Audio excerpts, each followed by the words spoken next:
بسم اللہ الرحمن الرحیم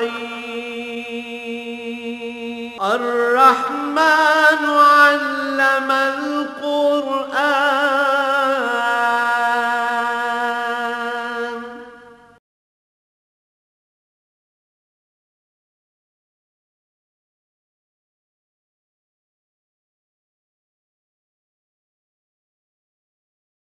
الحمدللہ رب العالمین والصلاة والسلام علی حبیبہ محمد وآلہ وصحبہ اجمعین۔ اعوذ باللہ من الشیطان الرجیم، بسم اللہ الرحمن الرحیم۔ وَأَطِیعُوا اللَّهَ وَالرَّسُولَ لَعَلَّکُمْ تُرْحَمُونَ وَسَارِعُوا إِلَىٰ مَغْفِرَةٍ مِّن رَّبِّکُمْ وَجَنَّةٍ عَرْضُهَا السَّمَاوَاتُ وَالْأَرْضُ أُعِدَّتْ لِلْمُتَّقِينَ الَّذِينَ يُنفِقُونَ فِي السَّرَّاءِ وَالضَّرَّاءِ وَالْكَاظِمِينَ الْغَيْظَ وَالْعَافِينَ عَنِ النَّاسِ وَاللَّهُ يُحِبُّ الْمُحْسِنِينَ۔ اللهم سبحانك لا علم لنا إلا ما علمتنا إنك أنت العليم الحكيم۔ مولاي صل وسلم دائما أبدا على حبيبك من زانت به الرسل۔ اس سے پہلی آیہ کریمہ میں حرمت سود کا بیان تھا، جو ایک بنیاد ہے معاشی نظام کی، اور جس میں اسلام نے ارتکاز دولت کو منع کر کے اور ناجائز ذرائع سے دولت حاصل کرنے کو حرام قرار دے کر بند کر دیا، اور فرمایا کہ جو ناجائز ذرائع سے، حرام ذرائع سے کسی مجبور و بے بس کا مال حاصل کرتا ہے، وہ اپنے لیے دوزخ میں جگہ بناتا ہے۔ اور فرمایا وَاتَّقُوا النَّارَ الَّتِي أُعِدَّتْ لِلْكَافِرِينَ، حالانکہ دوزخ کافروں کے لیے تیار کی گئی ہے، بنیادی طور پر بنائی کافر کے لیے گئی ہے، اور جسے نور ایمان نصیب ہو وہ ایسا کردار اختیار کرے کہ جو دوزخ جانے کا سبب بن جائے، تو یہ کتنا حسرتناک انجام ہے۔ یاد رہے کہ اعمال کا اثر ایمان پہ پڑتا ہے۔ اگر کوئی شخص مسلسل برائی اختیار کر لے تو رفتہ رفتہ وہ شدت اتنی بڑھ جاتی ہے کہ اس کا ایمان ضائع ہو جاتا ہے، اور وہ کسی گمراہ فرقے میں چلا جاتا ہے، اور یوں ایمان سے محروم ہو کر ہمیشہ کے لیے جہنم کا ایندھن بن جاتا ہے۔ اس کے مقابل ارشاد فرمایا وَأَطِیعُوا اللَّهَ وَالرَّسُولَ لَعَلَّکُمْ تُرْحَمُونَ۔ رحمت الہی کو پانے کے لیے اللہ کی اطاعت شرط ہے۔ اللہ کریم نے جو احکام عطا فرمائے ہیں، انسانی زندگی میں انسانی شعور اور علوم کے مطابق سب سے آسان، سب سے نفع بخش، سب سے زیادہ مفید انسانیت کے لیے، فرد کے لیے اور پوری عالم انسانیت کے لیے وہی اصول ہیں جو اللہ نے زندگی کرنے کے دیے ہیں۔ آج ایک بات بڑے زور سے کہی جاتی ہے ہمارے آج کے دانشوروں کی طرف سے کہ یہ 14 صدیاں پہلے کی بات ہے اور زمانہ بہت آگے نکل گیا ہے، زمانہ بہت بدل گیا ہے، لہذا یہ اس وقت قابل عمل نہیں۔ لیکن وہ یہ بھول جاتے ہیں کہ زمانہ بھی وہی ہے اور انسان بھی وہی ہیں، کچھ نہیں بدلا اور نہ کچھ بدلے گا۔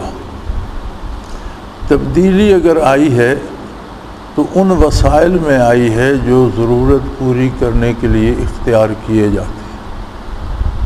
انسان کو کیا 14 صدیاں پہلے بھوک لگتی تھی؟ آج نہیں لگتی۔ 14 صدیاں پہلے اسے گھر بنانے کی ضرورت تھی، آج نہیں ہے۔ 14 صدیاں پہلے وہ سوتا بھی تھا، کام بھی کرتا تھا، آج اسے نیند نہیں آتی، 24 گھنٹے کام ہی کر۔ کیا بدلا ہے؟ کچھ بھی نہیں بدلا۔ توالد و تناسل بدل گیا ہے، اولاد کے ہونے کا کوئی طریقہ بدل گیا ہے، کیا آدمیوں کے کوئی زندگی کرنے کا کوئی انداز کچھ بھی نہیں بدلا، وہی ضرورتیں ہیں انسان کی اور وہ ان کی تکمیل چاہتا ہے۔ اللہ کریم نے تکمیل ضرورت کے خوبصورت اور مستحسن طریقے بتا دیے اور مقرر کر دیے۔ اللہ کریم نے کسی کو کھانے سے، پہننے سے، شادی کرنے سے، گھر بنانے سے روکا نہیں ہے، لیکن طریقے بتا دیے جس میں کسی دوسرے انسان کی حق تلفی نہ ہو۔ آج ذرائع بدلے ہیں، وسائل بدلے ہیں، انسان نہیں بدلا، زمانہ نہیں بدلا۔ پہلے پیدل سفر کرتے تھے یا چوپائے پہ سواری پہ، اب جہاز پہ کر لیتے ہیں، گاڑی پہ کر لیتے ہیں۔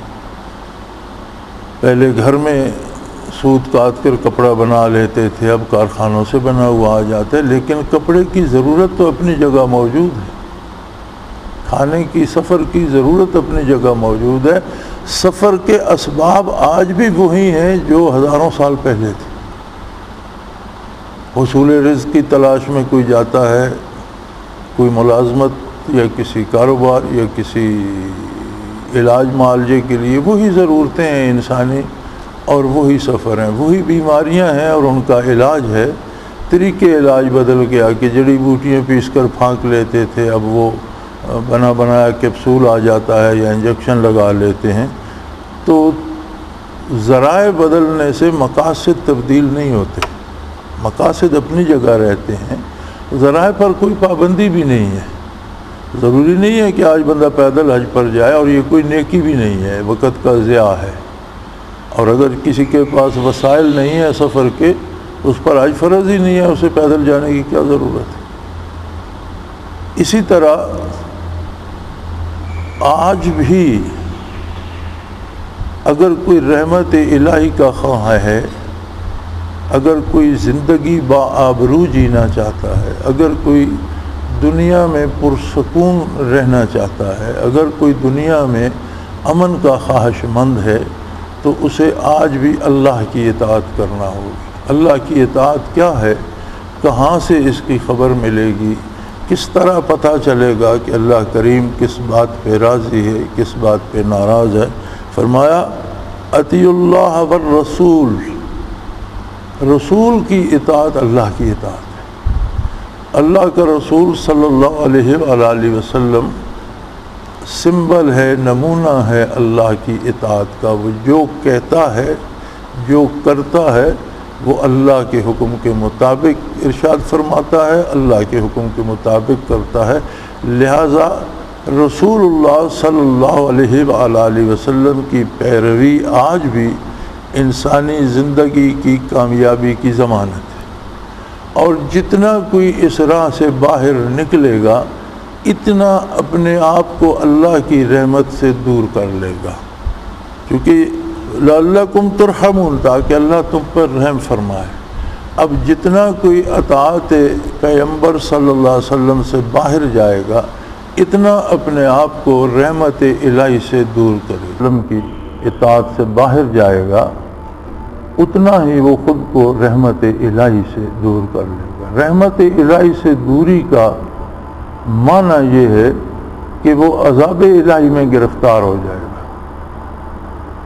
عذاب کی مختلف صورتیں ہوتی ہیں، بیماری آ جاتی ہے، افلاس آ جاتا ہے، احتیاج آ جاتی ہے، یا پھر زیادہ دوری ہو جائے تو پھر قتل و غارت گری کا عذاب آ جاتا ہے، جسے آج ہم دہشت گردی کہہ رہے ہیں اور شدت پسندی کہہ رہے ہیں۔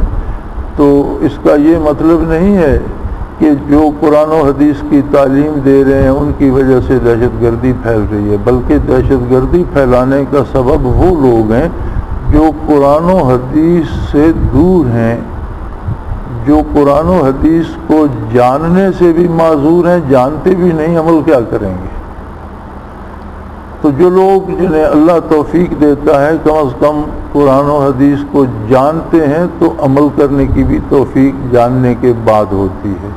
جو جانتا ہی نہیں، اب تو یہ کفار اور مشرکین اور اہل کتاب کے کہنے پر ہمارے ملک میں بھی یہ رواج ہو گیا کہ دینی تعلیمی ادارے دہشت گردی پھیلا رہے ہیں۔ دینی تعلیمی ادارے دہشت گردی سے بچنے کا سبب ہے۔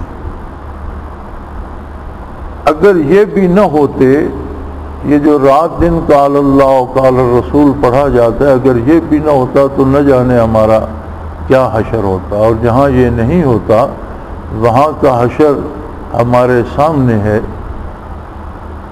کہ مغربی ممالک کو یا دنیا بھر کے ممالک کا تجزیہ کیا جائے تو جہاں جہاں انہیں کامیابی مل رہی ہے وہاں وہاں انہوں نے وہ اصول اپنائے ہیں جو قرآن و سنت میں ہیں۔ اگر تجارت میں وہ کامیاب ہیں تو تجارت کے اصول ان کے وہ ہیں جو قرآن و سنت میں ہیں۔ اگر سیاسیات میں وہ کامیاب ہیں تو انہوں نے مطالعہ کیا ہے سیاست اسلامی کا، اس میں سے وہ اصول وضع کیے ہیں جو اسلام نے بنیادی طور پر دیے، اس کا وہ فائدہ حاصل کر رہے ہیں، جو کہ دنیاوی زندگی میں جو بھی اللہ کے رسول صلی اللہ علیہ وآلہ وسلم کے بتائے ہوئے طریقوں پر عمل کرے گا دنیاوی فائدہ اسے ضرور ہوگا۔ اخروی فائدے کے لیے ایمان اور عقیدہ شرط ہے۔ اگر آخرت پر کسی کا ایمان ہی نہیں، وہ آخرت کے لیے عمل کرتا ہی نہیں، تو آخرت میں اسے کیا ملے گا؟ بالکل یہ ایسا ہی ہے جیسا آپ کسی دکاندار کو پیسے دیتے ہیں اور چینی طلب کرتے ہیں، آپ اپنے پیسے کی چینی لے لیتے ہیں، پھر آپ کو یہ شکایت نہیں رہتی کہ دکان میں تو بے شمار چیزیں تھیں، اس نے مجھے صرف چینی دی حالانکہ میں نے پیسے دیے تھے۔ آپ نے چینی کے لیے پیسے دیے تھے، آپ کو چینی مل گئی۔ اسی طرح جو عمل بندہ آخرت پہ یقین نہ رکھتے ہوئے صرف دنیا کے لیے کرتا ہے، اس کا اجر، اسے بدلہ اسے دنیا میں مل جاتا ہے، آخرت میں کچھ نہیں ملے گا۔ بندہ مومن جس کا آخرت پر بھی ایمان ہے، وہ جب عمل کرتا ہے تو آخرت کو مقدم رکھ کے کرتا ہے کہ میرا اخروی فائدہ بھی ہو اور دنیاوی فائدہ بھی ہو، لہذا وہ دنیا میں بھی فائدہ حاصل کرتا ہے، آخرت میں بھی فائدہ حاصل کرتا ہے۔ وَسَارِعُوا إِلَىٰ مَغْفِرَةٍ مِّن رَّبِّكُمْ، فرمایا یہ کام مشورے کرنے کا نہیں ہے کہ اس پہ بندہ سوچ بچار کرے اور مشورہ کرے کہ جی حضور صلی اللہ علیہ وسلم کا اتباع کیا جائے یا نہیں، نبی کریم صلی اللہ علیہ وسلم کا حکم مانا جائے یا نہیں۔ فرمایا یہ مشورے والی بات نہیں، سارے دوڑو اس طرف، پوری قوت لگا دو، اپنی پوری ہمت لگا دو۔ دوڑ یہ ہوتی ہے کہ آدمی نے جہاں پہنچنا ہے وہاں آرام سے چل کر بھی جا سکتا ہے، دوڑ کے کیوں جاتا ہے کہ اپنی پوری طاقت لگا کر جلدی منزل پر پہنچو۔ تو فرمایا اتباع رسالت کے لیے دوڑو، اپنی پوری قوت لگا دو کہ حضور نبی کریم صلی اللہ علیہ وسلم کا اتباع نصیب ہو، اور اس اتباع میں اللہ کی وہ جنت نصیب ہو جس کی چوڑائی، جس کا عرض زمینوں اور آسمانوں سے وسیع تر ہے۔ اس کا طول کتنا ہے یہ اللہ ہی جانے، لیکن جو کائنات زمینوں اور آسمانوں کی انسانی علم میں ہے اس سے زیادہ اس کا عرض ہے۔ اور یہ ساری نعمت و عدت للمتقین اللہ کے نیک بندوں کے لیے تیار کی گئی ہے۔ جنت اپنی ساری خوبیوں، اپنے سارے کمالات، اپنی ساری نعمتوں، اپنی ساری زینتوں، اپنی ساری آرائشوں کے لیے ان لوگوں کی جائے رہائش ہے جو نبی کریم صلی اللہ علیہ وسلم کا اتباع اپنی عملی زندگی میں اختیار کرتے ہیں، جو دل میں ایمان رکھتے ہیں، یقین رکھتے ہیں، اور ان کی عملی زندگی حضور کے اتباع اور اطاعت میں ہوتی ہے۔ اور یاد رہے دنیاوی زندگی آخرت کے تابع ہے۔ یہ دنیاوی زندگی بالکل اس طرح ہے جس طرح کسی درخت کا سایہ ہوتا ہے۔ سایہ کبھی مستقل نہیں ہوتا، درخت ایک مستقل وجود ہوتا ہے۔ آخرت ایک مستقل جہان ہے اور دنیا محض ایک سایہ ہے، ایک وقتی طور پر، لمحاتی طور پر آزمائش کے لیے، امتحان کے لیے، ایک خاص وقت کے لیے اللہ کریم نے یہ دنیا بنا دی ہے۔ انسان جب اس سے گزر جائیں گے تو اس کی بساط لپیٹ دی جائے گی اور یہ نہیں رہے گی، لیکن آخرت ہمیشہ ہمیشہ رہے گی۔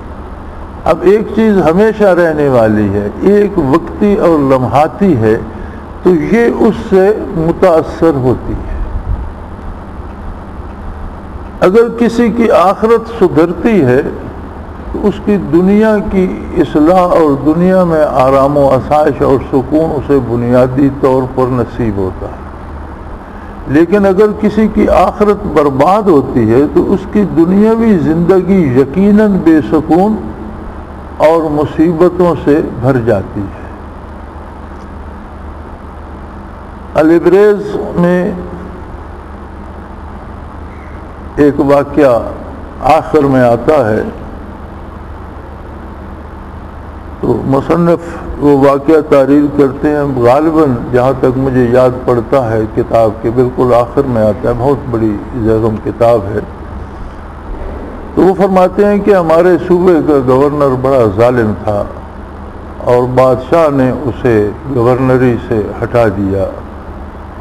تو میں شیخ کے پاس گیا اور میں بڑا خوش تھا، اور میں نے عرض کی کہ حضرت اللہ کا شکر ہے ایک مصیبت تو ہٹ گئی، یہ گورنر بڑا ظالم تھا اور بادشاہ نے اسے ہٹا دیا ہے۔ تو وہ فرمانے لگے تم کہہ رہے ہو، لیکن جو میں دیکھ رہا ہوں تو میرا خیال ہے گورنر نہیں ہٹے گا۔ حضرت آپ کیسے کہہ سکتے ہیں؟ فرمایا میں جہنم کو دیکھ رہا ہوں، جہاں اس کے لیے عذاب تیار ہو رہے تھے وہ رکے نہیں ہیں، وہاں مزید عذابوں میں اضافہ ہو رہا ہے۔ اس کا مطلب ہے کہ یہ ابھی مزید جرم کرتا رہے گا، یہ مزید ظلم کرتا رہے گا۔ اگر یہ ظلم سے رک گیا ہوتا تو جو اس کے لیے عذاب بن رہے ہیں وہ بھی رک گئے ہوتے، لیکن وہ تو بن رہے ہیں۔ تو وہ بڑی حسرت سے لکھتے ہیں کہ دوسرے ہی دن بادشاہ نے گورنر کو بحال کر دیا، اور مجھے حضرت کی بات یاد آئی کہ اس ظالم کے پاس ابھی کچھ فرصت ہے، مزید گناہ اس نے کرنے ہیں، مزید عذاب اس کے لیے تیار ہو رہے ہیں۔ تو یہ ایک ایسا نظام ہے کہ جو لوگ تقوی اختیار کرتے ہیں، اللہ کے رسول کی اطاعت کرتے ہیں اور پورے ایمان و یقین سے کرتے ہیں، ان کے لیے صرف آخرت نہیں بنتی، جن کے لیے آخرت میں سدھار اور بہتری آتی ہے اس کا پرتو دنیاوی زندگی پہ آتا ہے، اور ان کی دنیاوی زندگی بھی سدھرتی چلی جاتی ہے۔ آگے تشریف فرما دی کہ متقی کون لوگ ہیں جن کے لیے اللہ نے جنت تیار کی اور اتنی بے شمار نعمتیں تیار کیں اور اپنی رحمت کا اور بخشش کا وعدہ فرمایا۔ وہ لوگ ہیں کون؟ الذین ينفقون فی السراء والضراء والکاظمین الغیظ، وہ لوگ جو فراخی میں بھی نیکی پہ خرچ کرتے ہیں، جن کے پاس اگر دولت ہوتی ہے، حکومت ہوتی ہے، یا اقتدار ہوتا ہے، یا طاقت ہوتی ہے، یا علم ہوتا ہے، یا کوئی فن ہوتا ہے، تو وہ اپنے اس علم، فن، اقتدار، دولت کو اللہ کے بتائے ہوئے طریقے پہ خرچ کرتے ہیں، اللہ کی رضا کے لیے خرچ کرتے ہیں۔ انفاق صرف پیسے کی خیرات دینا نہیں ہوتا، انفاق سے مراد ہوتا ہے وہ خرچ یا وہ افعال۔ پیسہ خرچ کرتے ہیں تو اس کا نام تو خرچ ہے، لیکن ہم جو اعمال کرتے ہیں یہ بھی تو اپنی طاقت خرچ کرتے ہیں۔ ایک آدمی کے پاس علم ہے، وہ اپنے علم کو استعمال کرتا ہے تو یہ بھی تو خرچ کرتا ہے۔ ایک آدمی کسی فن کا ماہر ہے، طبیب ہے، یا کوئی اور فن جانتا ہے تو اس فن کو خرچ کرتا ہے، استعمال کرتا ہے، تو یہ بھی خرچ ہے۔ تو یہ سارے امور اللہ کی رضا کے مطابق خرچ کرتے ہیں تو وہ انفاق کہلائے گا۔ الذین ينفقون فی السراء والضراء، جو فراخی میں بھی خرچ کرتے ہیں اور اگر کبھی تنگی آ جائے تو بھی ان کا کردار اطاعت الہی سے باہر نہیں جاتا۔ اگر پریشانی آ جائے، وہ مصیبت آ جائے، تنگی آ جائے، افلاس آ جائے، عہدہ پاس نہ رہے، طاقت پاس نہ رہے، تو وہ گھبرا کر غیر اللہ کی طرف نہیں بھاگتے، بلکہ دونوں حالتوں میں اللہ کی اطاعت کرتے۔ والکاظمین الغیظ، غصے کو ضبط کرتے۔ غصے کے ضبط سے یہ مراد ہے کہ اپنی ذاتی آنا کی تسکین کے لیے کچھ نہیں کرتے کہ کسی سے ناراض ہوئے تو اس کا سر کاٹ دو، نہیں۔ اگر اللہ اس کی گردن مارنے کا حکم دیتا ہے تو مار دیتے ہیں، لیکن اگر ذاتی ناراضگی ہو تو پھر یہ جرأت نہیں کرتے، اللہ کے حکم کی اطاعت کرتے، یعنی جذبات میں آ کر کوئی کام نہیں کرتے، شہرت کے لیے دولت خرچ نہیں کرتے، اپنے جذبات کی تسکین کے لیے، اپنی نمائش کے لیے، دکھاوے کے لیے نیکی کے کام نہیں کرتے۔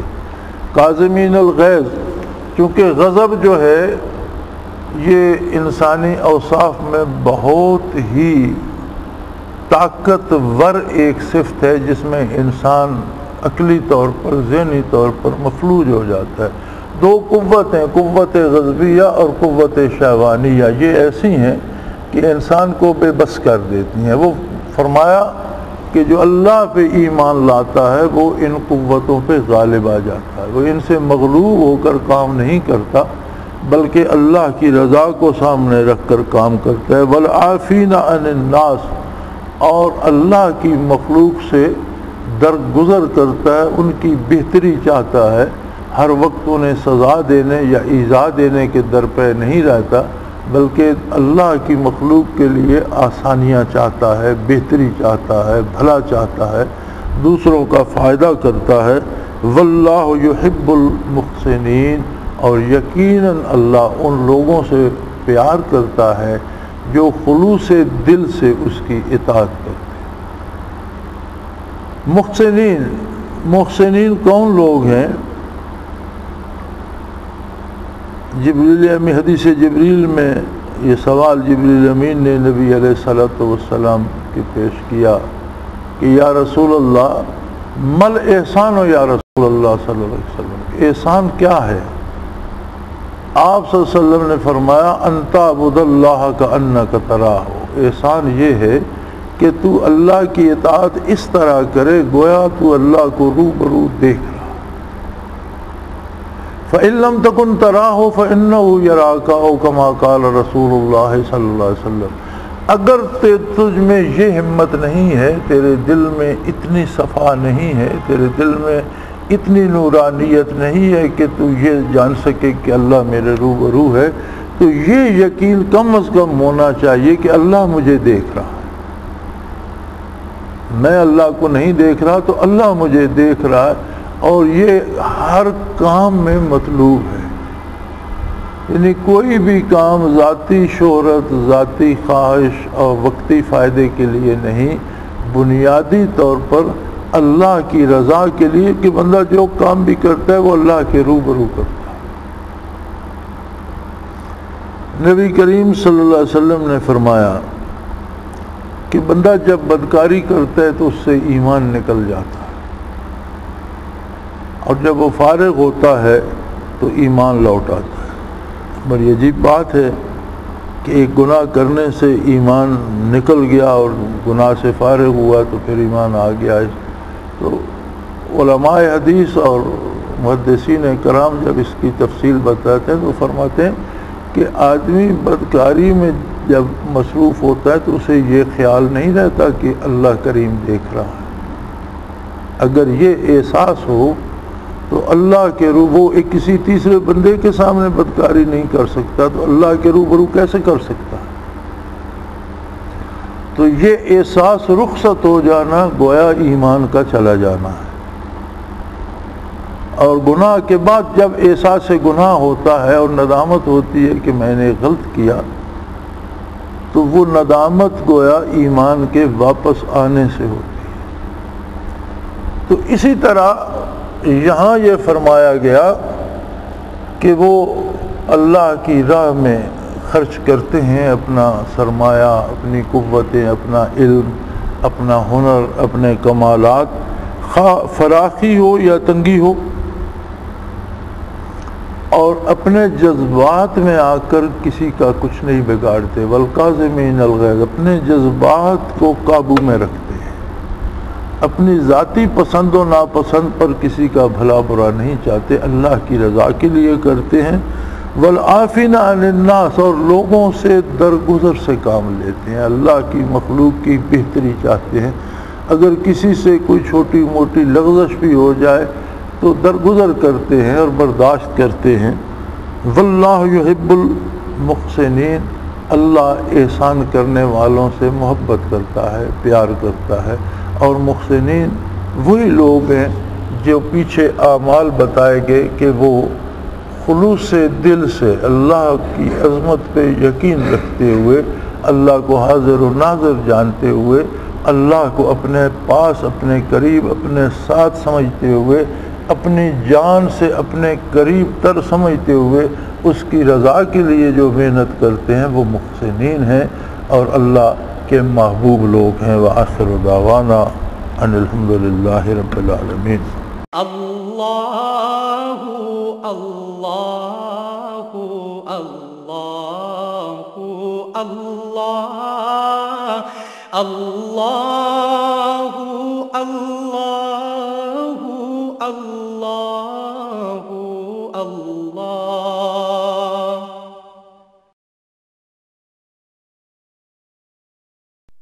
حضرت امیر محمد اکرم آوان مد ظلہ العالی دارالعرفان منارہ ضلع چکوال میں سالہ سال سے قرآن و حدیث کے اوپر خطابات کر رہے ہیں اور سلسلہ نقشبندیہ اویسیہ کے مطابق لوگوں کو ذکر الہی کی تربیت دے رہے ہیں۔ وہ قرآن پاک کی تفسیر ترتیب وار بیان کر رہے ہیں۔ تفسیر قرآن کو وہ موجودہ ملکی اور بین الاقوامی حالات کے مطابق بیان کرتے ہیں۔ موٹر وے سے کلر کہار کے انٹرچینج سے نکلتے ہوئے، کلر کہار کی جھیل سے ہوتے ہوئے، میانی، بوچھال اور نورپور سے گزرتے ہوئے دارالعرفان منارہ پہنچ سکتے ہیں۔ حضرت امیر محمد اکرم آوان نے بچیوں اور بچوں کی دینی اور دنیاوی تعلیم کے لیے سقارہ اکیڈمی کے نام سے ایک درسگاہ بھی قائم کی ہے، جس کا افتتاح ملک پاکستان کے صدر جنرل محمد ضیاء الحق نے اپنے دست مبارک سے کیا تھا۔ وہ تمام احباب جو اسلام کی طلب رکھتے ہیں ان سے گزارش ہے کہ دارالعرفان منارہ ضلع چکوال میں امیر محمد اکرم آوان صاحب کے خطابات سے مستفید ہوں۔ وہ ہر جمعے کو نماز سے پہلے بیان فرماتے ہیں۔ ہر ماہ کی پہلی اتوار کو ماہانہ اجتماع ہوتا ہے جس میں آپ خصوصی خطاب فرماتے ہیں اور پاکستان کے چاروں صوبوں سے احباب اس اجتماع میں شرکت کرتے ہیں۔ اس کے علاوہ یہاں سال میں 2 مرکزی اجتماعات بھی ہوتے ہیں، ایک رمضان المبارک میں اعتکاف کا اجتماع اور دوسرا جولائی اور اگست میں 40 دن کا اجتماع ہوتا ہے جس میں روحانی تربیت کی جاتی ہے۔ اپنا خون سیماب دے کر اتنا ہم کر جائیں گے، نام آقا کا چمن میں پھر رقم کر جائیں گے۔